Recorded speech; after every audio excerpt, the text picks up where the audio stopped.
Hello friends, পটল ভাজা আজকে আমার রান্না করেছি। দেরি হচ্ছে ভিডিও দিতে। আর এটা হলো মুগ আর মসুরি ডাল মিশিয়ে পেঁয়াজ চিড়ে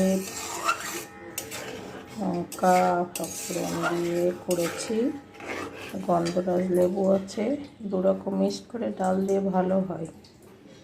এটা হলো আলু পটল চিংড়ি দিয়ে একটা তরকারি করেছি।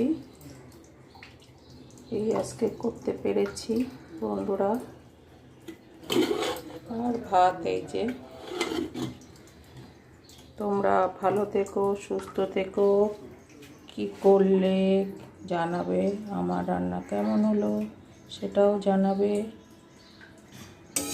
লং ভিডিও দিচ্ছি, জানি না পরের সপ্তাহে আর ভিডিও ঠিক মতো দিতে পারবো কিনা বা কমেন্ট করতে পারবো কিনা।